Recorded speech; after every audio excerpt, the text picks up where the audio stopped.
अब ये कचरा वाली बाई आएगी कैसा खोल? पप्पू बापू तेरा बाप इधर रहता हाँ आशीर्वाद दे लो चलो। पप्पू पप्पू पप्पू कुठला पप्पू रे? यहाँ क्या कर? मैं उसका सेक्रेटरी हूँ क्या? माता की हाँ ये कर लो पहले। इनकलाब इनकलाब वंदे वंदे।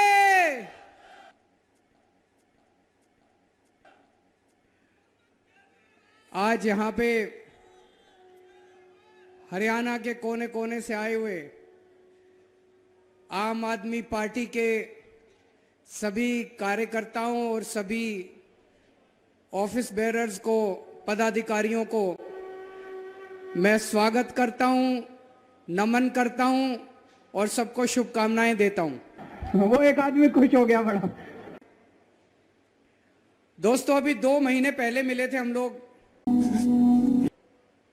जब हमने हरियाणा के कोने कोने से आए हुए 1100 पदाधिकारियों को शपथ दिलाई थी।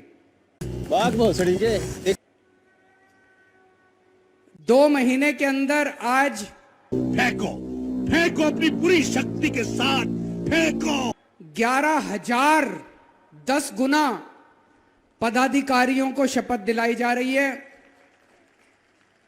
इसमें 6,237 गांव और 1,617 वार्ड, लगभग 7,800 यूनिट हो गए। हर गांव और हर वार्ड से आज एक एक पदाधिकारी आया है। तो आप सोच सकते हो आम आदमी पार्टी का संगठन हरियाणा के हर गांव में पहुंच चुका है और हर वार्ड में पहुंच चुका है। ना कब हो गया ये? कब हुआ कब? रात भर खांस रहा था, जा जाकर मेरे बाटले से 2 घूंट मार ले जा।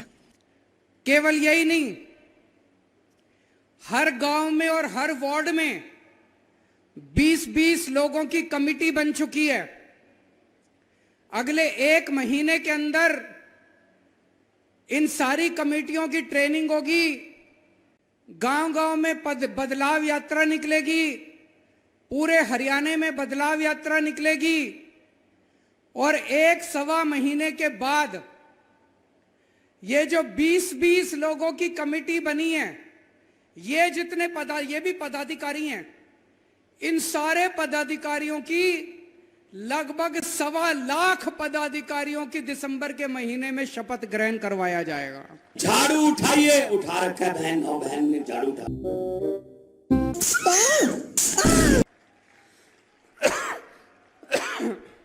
रात भर खांस रहा था, जा जाकर मेरे बाटले से 2 घूंट मार ले जा। जिस पार्टी के इतने पदाधिकारी हों, क्या उस पार्टी को कोई हरा सकता है?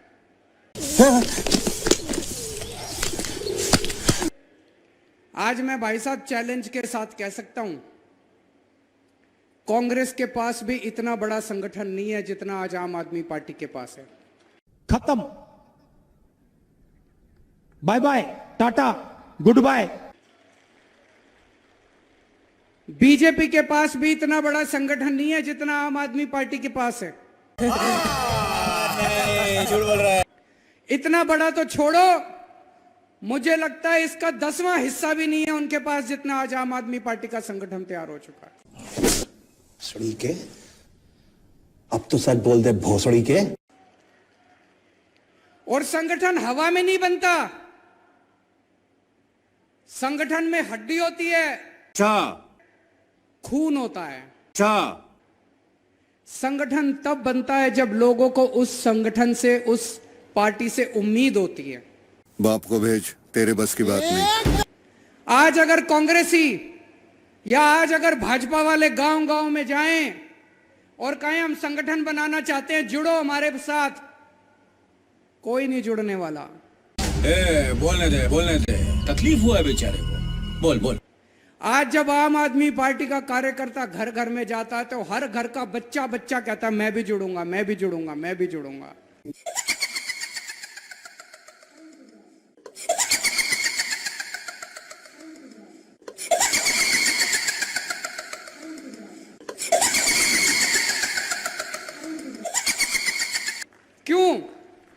आम आदमी पार्टी से उम्मीद है लोगों को।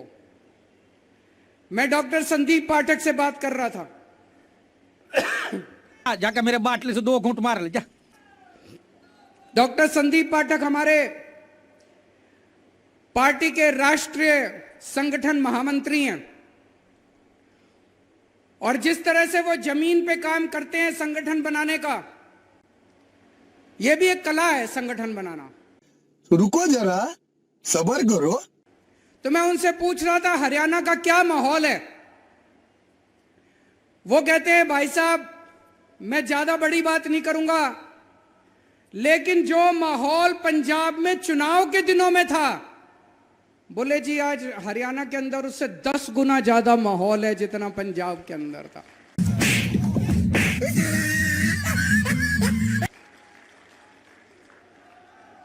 और मैं डॉक्टर संदीप पाठक की असेसमेंट की इज्जत करता हूं क्योंकि ये जमीन पे रह के काम करते हैं। तो गया कहां? तो आज पूरी जिम्मेदारी के साथ मैं स्टेटमेंट देना चाहता हूं। क्या? दिल्ली के लोगों ने मिलकर पहली आम आदमी पार्टी की सरकार दिल्ली में बनाई थी। हम मालूम है, तेरे बाप को मत सिखा, चल। पंजाब के लोगों ने मिलकर दूसरी आम आदमी पार्टी की सरकार पंजाब में बनाई थी। अरे कहना क्या चाहते हो? 2024 के अंदर हरियाणा के लोग मिलकर हरियाणा के अंदर तीसरी आम आदमी पार्टी की सरकार बनाने जा रहे हैं। नोट कर लेना मेरी ये बात आज। क्या? जाकर मेरे बाटले से 2 घूंट मार ले जा। हमारी पार्टी छोटी सी पार्टी है, अभी बनी है, 11 साल हुए हैं। 11 साल कुछ भी नहीं होते। 11 साल तो भाई साहब कितने लोगों से मैं मिलता हूं, एक एमएलए बनने के अंदर चप्पल घिस जाती है, जूते घिस जाते हैं, पूरी जिंदगी बीत जाती है, तब बड़ी मुश्किल से कोई एमएलए बनता है। ये तो पुराने जमाने में, पुराने जन्म में कोई पुण्य किए होंगे हम लोगों ने। ये बहन चो सारे मिलके हमको पागल बना रहे हैं, मादर चौथ के बच्चे। इतने गांड फटी के ये बड़वे कि 11 साल के अंदर इस देश के लोगों ने इतनी प्यार दिया, इतना विश्वास किया, इतनी मोहब्बत दी हम लोगों को। मात्र 11 साल में इस छोटी सी पार्टी की 2 राज्यों के अंदर सरकार बन गई। देखो देखो, दरिंदगी चेहरे से टपकती है। नंबर 1 का कमीना। गुजरात में 5 एमएलए आ गए, गोवा में 2 एमएलए आ गए, राज्यसभा में 10 एमपी आ गए, लोकसभा में 1 एमपी आ गया और राष्ट्रीय पार्टी का दर्जा मिल गया। रुको जरा, सब्र करो। ये छोटी पार्टी नहीं, ये छोटी पार्टी नहीं, ये छोटी पार्टी नहीं, छोटी बात नहीं। आज पूरे देश में तीसरे नंबर पे तीसरी बड़ी पार्टी, मात्र 11 साल में तीसरी बड़ी पार्टी आम आदमी पार्टी बन गई है बीजेपी और कांग्रेस के बाद। बेटा तुमसे ना हो पाएगा, हम तुम्हारे लक्षण बिल्कुल ठीक नहीं लग रहा है, तुमसे ना हो पाएगा। जाकर मेरे बाटले से 2 घूंट मार ले जा। मोदी जी इसी बात से घबराते हैं।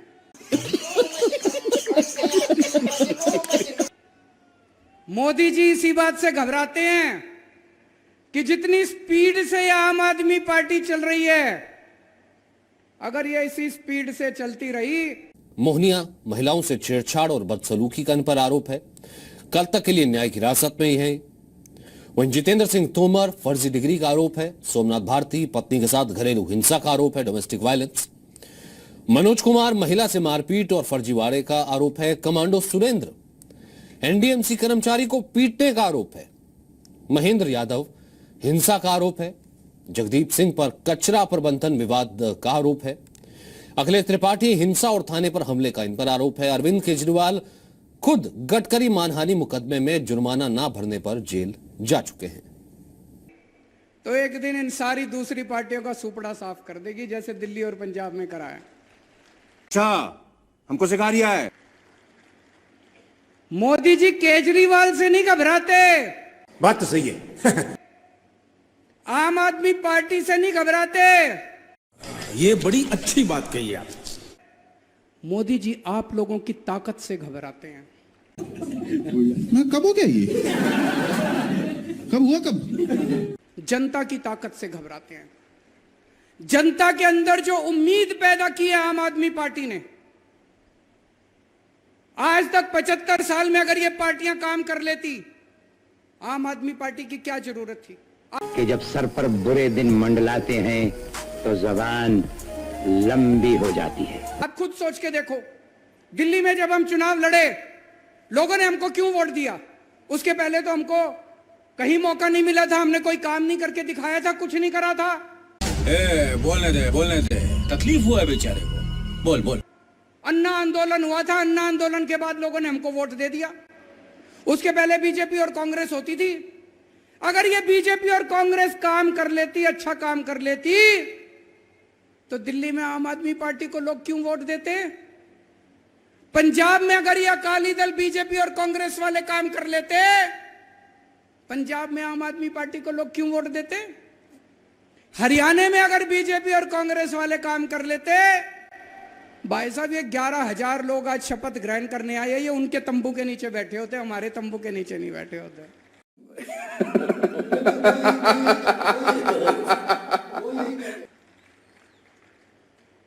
तो ये आप लोगों की ताकत से घबराते हैं। जो जनता के अंदर उम्मीद पैदा की आम आदमी पार्टी ने, आपके बच्चों की बात करते हैं हम, आपके परिवार की बात करते हैं, आपके दुख दर्द की बात करते हैं। अरे कहना क्या चाहते हो? आज हरियाणा जैसे चक्की होती है ना, चक्की के 2 पार्ट होते हैं, ऐसे ही इन 2 पार्टियों के पार्ट के अंदर हरियाणा पिस रहा है, बुरी तरह से पिस रहा है दोनों पार्टियों के बीच में। अरे कहना क्या चाहते हो? एक पार्टी है हरियाणा में, वो कहती है हम जाटों की पार्टी हैं, सारे जाट हमको वोट दो, हम जाटों का भला करेंगे। दूसरी पार्टी है, वो कहती है हम नॉन जाटों की पार्टी हैं, नॉन जाट हमको वोट दो, हम नॉन जाटों का भला करेंगे। भाई साहब हरियाणा की जनता ने दोनों को मौके दे के देख लिए। ना तो ये जाट वालों पार्टी ने जाटों का भला किया, और ना नॉन जाट वालों ने नॉन जाट का भला किया। अब आम आदमी पार्टी आई है, हम तो कह रहे हैं जी हम तो 36 बिरादरी की पार्टी है। भाग भोसड़ी के, देखता हूँ कितनी दूर भागता है। रुका ना तो पिछवाड़े पे ऐसी लात मारूंगा कि टट्टी करते वक्त ना चीख निकलेगी तेरी। हम तो सबकी पार्टी हैं, हम तो जाटों की भी पार्टी हैं, नॉन जाटों की भी पार्टी हैं। तुम्हारे बच्चों के लिए स्कूल बनवा देंगे। दिल्ली में हमने बच्चों के लिए शानदार स्कूल बनाए हैं, वहां पे सब कुछ फ्री है, सारी पढ़ाई फ्री है, कॉपी किताबें ड्रेस सब कुछ स्कूल से मिलती है। अमीरों के और गरीबों के बच्चे एक साथ बैठ के पढ़ते हैं, एक ही डेस्क पे। जज का बच्चा, आईएएस का बच्चा और रिक्शे वाले का बच्चा एक साथ बैठ के पढ़ते हैं। मतलब यहाँ पे फर्श टूटा हुआ है, बच्चों के पास डेस्क नहीं है, बैठ जाइए भाई आप लोग। कब से ऐसी कंडीशन है, फर्नीचर नहीं है स्कूल में? आप लोगों को दिखता नहीं है क्या? और यहाँ पे आप देखिए कितनी गंदगी आई है, जरा ये देखिए, ये क्या है? आपके घर में है ऐसी गंदगी? ये देखिए मच्छर देखिए, मच्छर बच्चों के लिए कितना ही वो है, ये सबके लिए ही है। ये स्कूल है कि कबाड़ खाना बना के रखा हुआ आप लोगों ने? ऐसे पढ़ेंगे क्या बच्चे? तभी आपके बच्चे नहीं आते हैं स्कूल में। 46 बच्चे हैं, 10 बच्चे आ रहे हैं।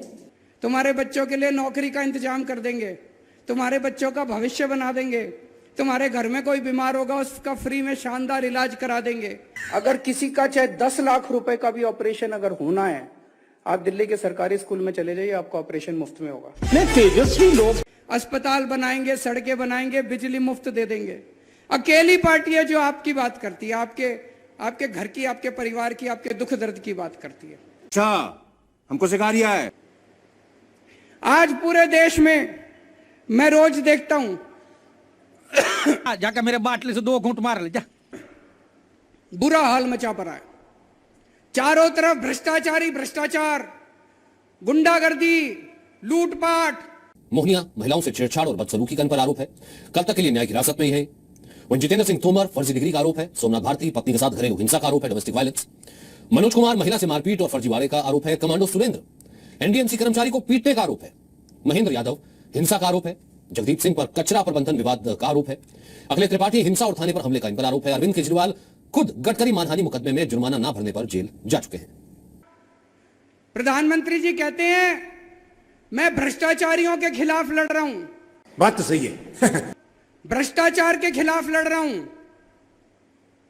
मैं प्रधानमंत्री जी को कहना चाहता हूं, बात भोसड़ी के मोदी जी, अगर आप भ्रष्टाचार के खिलाफ असल में लड़ रहे होते, सचमुच में लड़ रहे होते, सबसे पहले केजरीवाल आपको सपोर्ट करता, आपका समर्थन करता। क्या बोला तूने? मेरे को आम आदमी पार्टी से प्यार नहीं है। वो एक आदमी खुश हो गया बड़ा। मैं देश के लिए आया हूं। यहां जितने लोग बैठे हैं ये कोई आम आदमी पार्टी के लिए नहीं आए, ये देश बदलने की उम्मीद लेके आए हैं सब लोग। तू समझा?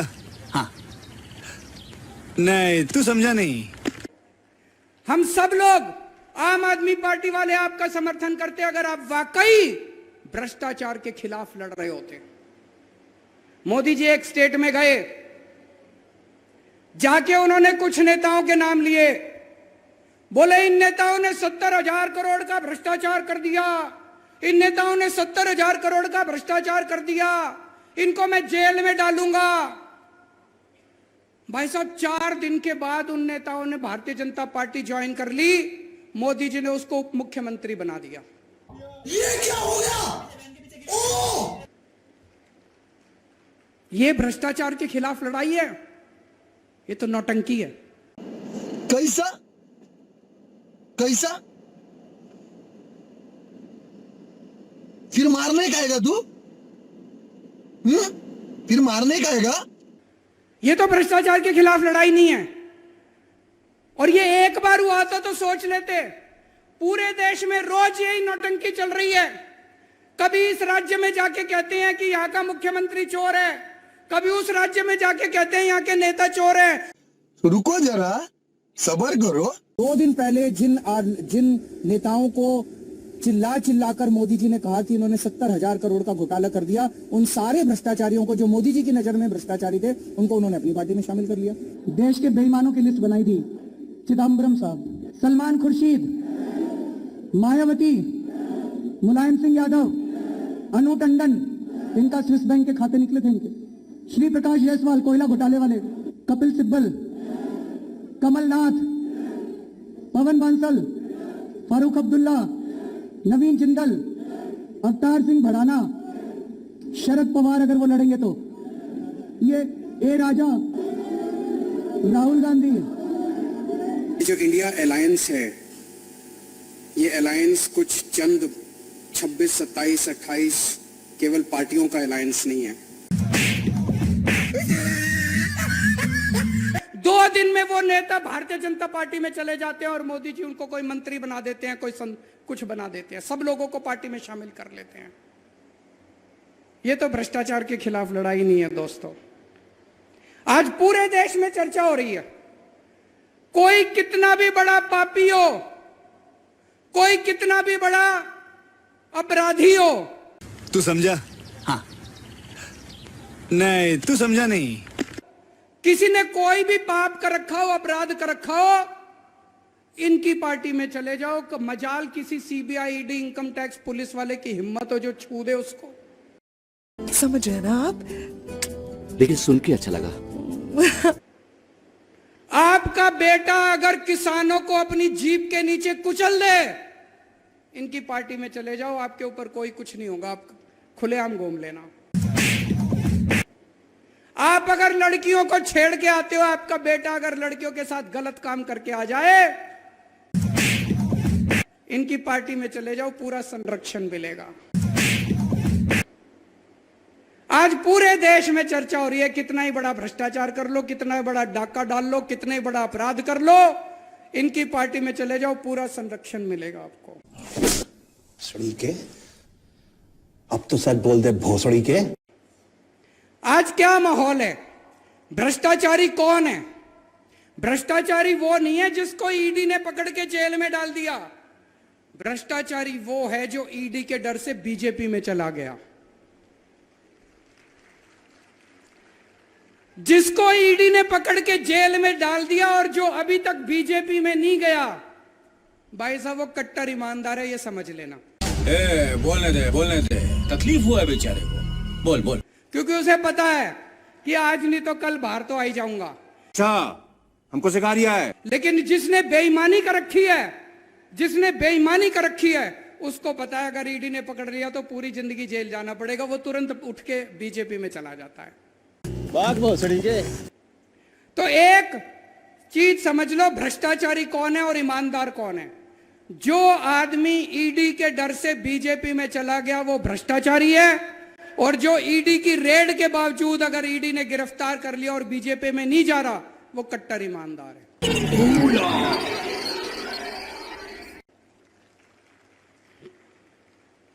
पूरे देश में आज चर्चा हो रही है कि प्रधानमंत्री जी का एक दोस्त है। कौन है?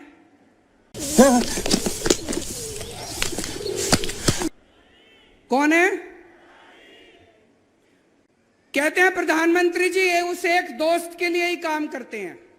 पूरे देश में चर्चा है, मैं नहीं कह रहा, गली गली में, नुक्कड़ नुक्कड़ पे, चाय की दुकान पे, पान की दुकान पे यही चर्चा है कि प्रधानमंत्री जी एक ही आदमी के लिए काम करते हैं, एक ही दोस्त के लिए काम करते हैं।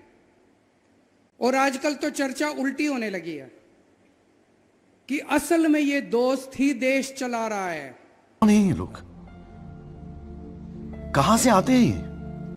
सारे निर्णय वो दोस्त ही ले रहा है, प्रधानमंत्री जी निर्णय नहीं ले रहे। जनता में चर्चा है, जनता में चर्चा है। लोग मेरे को आके बताते हैं कि जी दोस्त ही देश चला रहा है। कानून उस दोस्त के ऑफिस से बन के आते हैं और पास होते हैं। वो दोस्त ही निर्णय लेता है। और जब आप वोट डालने जाते हो, आप सोचते हो मैंने मोदी जी को वोट दिया, आपका वोट मोदी जी तक नहीं पहुंचता, आपका वोट मोदी जी के जरिए उनके दोस्त तक पहुंचता है। आपका वोट दोस्त के पास जाता है।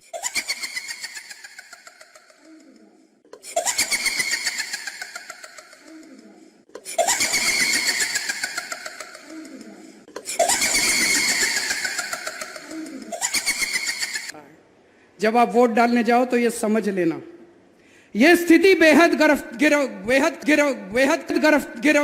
खतरनाक है कि अगर कोई एक दोस्त देश चला रहा है तो ये स्थिति बड़ी खतरनाक है। ये लोग कह रहे हैं हम केजरीवाल को गिरफ्तार करेंगे।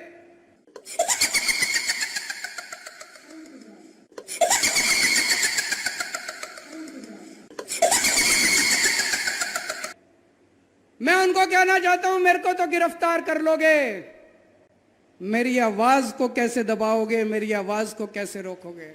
कि जब सर पर बुरे दिन मंडलाते हैं तो जबान लंबी हो जाती है। आप मुझे गिरफ्तार कर लो, मोदी जी मेरे को गोली मार दो। क्या बोला तूने? केजरीवाल मर जाएगा, लेकिन आपके नींद के अंदर भी आपको मेरी आवाज सुनाई देगी, आपके कानों में मेरी आवाज गूंजेगी।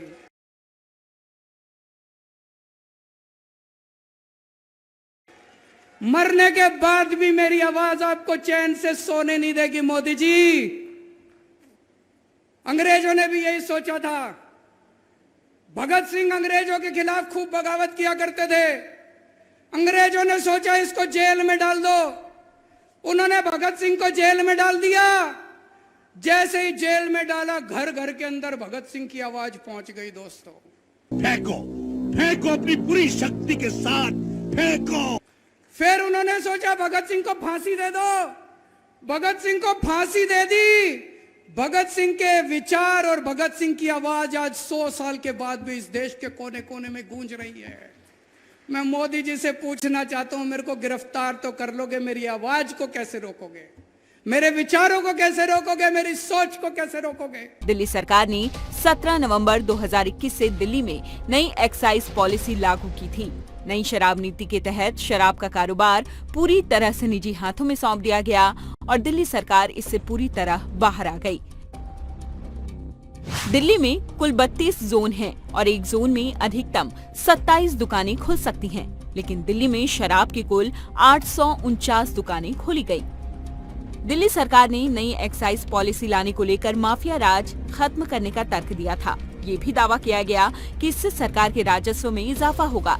दिल्ली में नई एक्साइज पॉलिसी लागू हुई तो नतीजे सरकार के दावों के ठीक उलट आए। कहां सरकार ने राजस्व बढ़ने का दावा किया था और कहां नुकसान उठाना पड़ गया।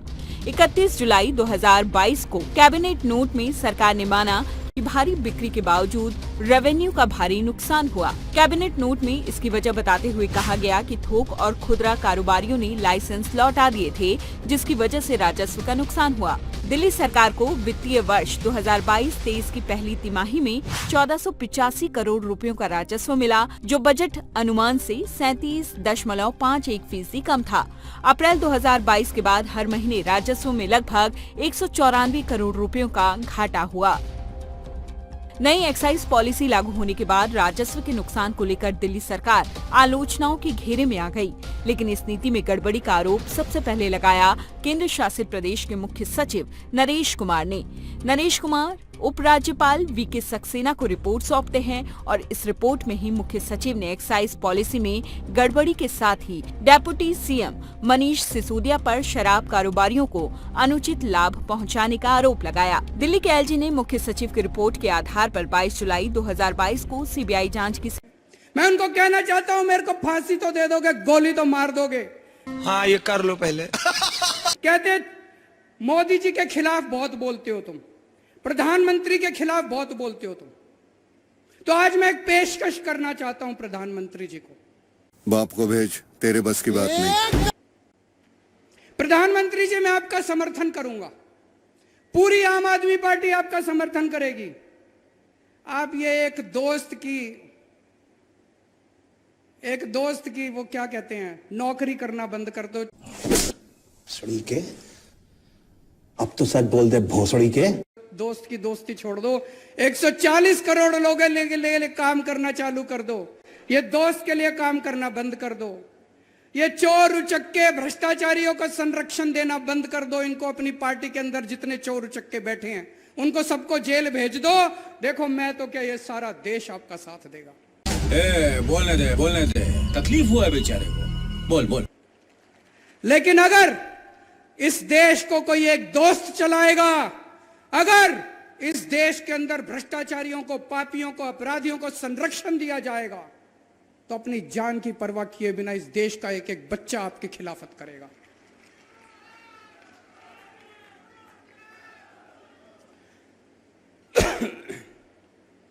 आज इन्होंने क्या सिस्टम बना रखा है? इनका सिस्टम यह नहीं है कि भ्रष्टाचारियों को पकड़ना है, ये चुन चुन के देखते हैं कौन प्रधानमंत्री जी के खिलाफ बोल रहा है। लिस्ट बना लेते हैं, जो प्रधानमंत्री के खिलाफ बोलता है उसके खिलाफ कुछ ढूंढो। फिर सीबीआई को फोन जाता है, इसके संजय सिंह के खिलाफ ढूंढो। संजय सिंह का क्या कसूर था? संजय सिंह का कसूर था कि संजय सिंह ने संसद के अंदर प्रधानमंत्री जी के खिलाफ आवाज उठाई थी। अच्छा, हमको सिखा रिया है। संजय सिंह के खिलाफ कुछ ढूंढो, इसके खिलाफ कुछ ढूंढो। अगर कुछ नहीं मिलता तो कहते हैं कुछ मारो, किसी को पीटो, इसके घर में सबूत डाल दो, फर्जी केस बना दो और पकड़ के उसको जेल में डाल दो। जली ना, तेरी भी जली ना। ये सिस्टम आज इन लोगों ने बना रखा है। ऐसे देश तरक्की नहीं कर सकता दोस्तों। आज ये शपथ लेने के बाद आप लोगों को घर घर जाना है, पूरे हरियाणा के अंदर एक एक घर में जाना है। डरना नहीं है, मन से डर निकाल देना।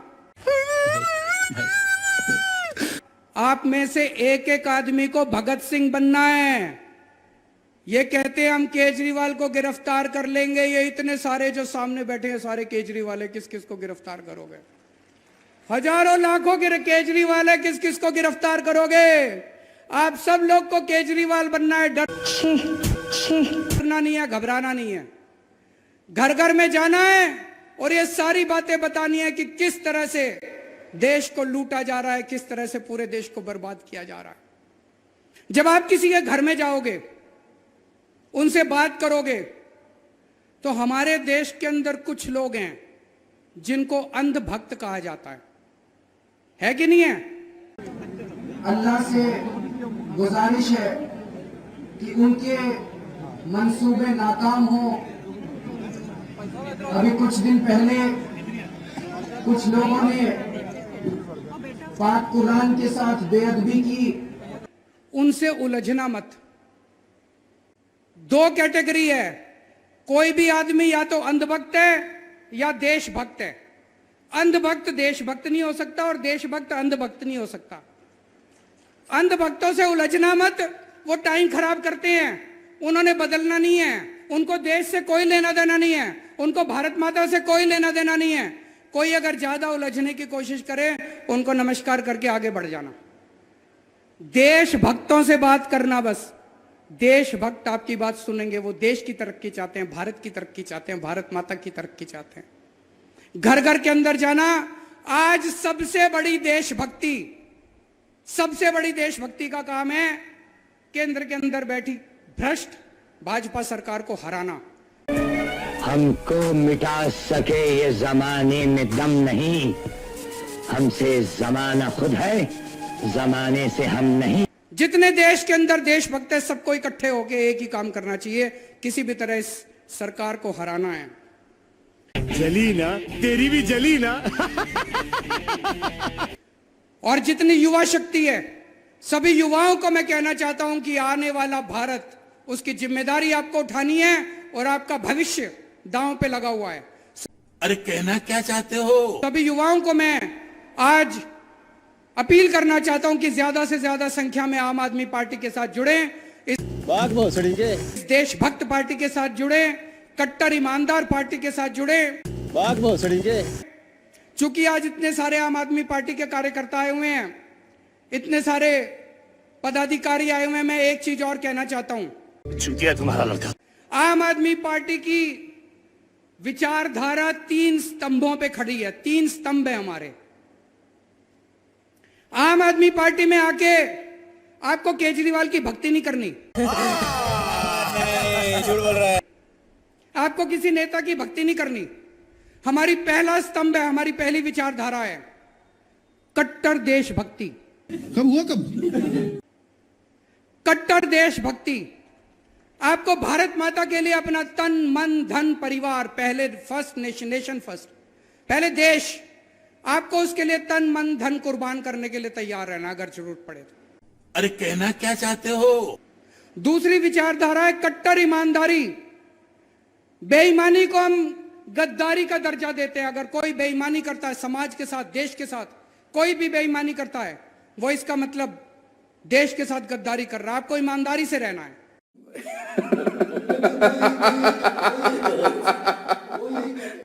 और तीसरा है इंसानियत। गाय से दूध तो सारे निकालते हैं, हम बैल से दूध निकाल के ले आए। चाहे कोई किसी जात का हो, चाहे कोई किसी धर्म का हो, जरूरत पड़ने पे सबको एक दूसरे की मदद करनी है, किसी का दिल नहीं दुखाना। अल्लाह से गुजारिश है कि उनके मंसूबे नाकाम हो। अभी कुछ दिन पहले कुछ लोगों ने पाक कुरान के साथ बेअदबी की, वो बहुत गलत था। वो कि कुछ लोगों को, आम आदमी पार्टी को फंसाने के लिए उन लोगों ने ये सब किया। मेरा ये कहना है, अगर आपको हमें ही बदनाम करना था, आप किसी और चीज से बदनाम कर लेते, लेकिन पाक कुरान को बेअदबी करने की क्या जरूरत थी? कुरान केवल मुसलमानों के लिए पाक नहीं है, वो हिंदुओं के लिए भी पाक है, वो सिखों के लिए भी पाक है, वो क्रिश्चियंस के लिए भी पाक है। मेरा मानना है कि कोई भी सच्चा हिंदू कभी भी कुरान को नापाक नहीं कर सकता। तो मुझे बहुत दुख हुआ और आज पूरे दिल से अल्लाह ताला से इफ्तार के इस वक्त दुआ मांगते हैं। कोई बीमार हो, कोई कैसा भी हो, सबकी मदद करनी है, चाहे किसी जात का हो, किसी धर्म का हो, चाहे कोई हो, सबकी मदद करनी है एक दूसरे की। ये 3 विचारधाराएं हैं आम आदमी पार्टी की, इसको सब लोग साथ लेके जाना।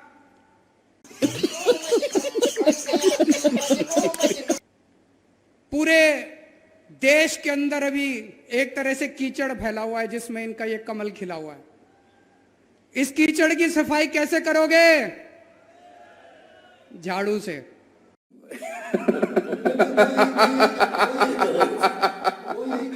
इस कीचड़ की सफाई जिस दिन कर दी, कमल अपने आप खिलना बंद हो जाएगा।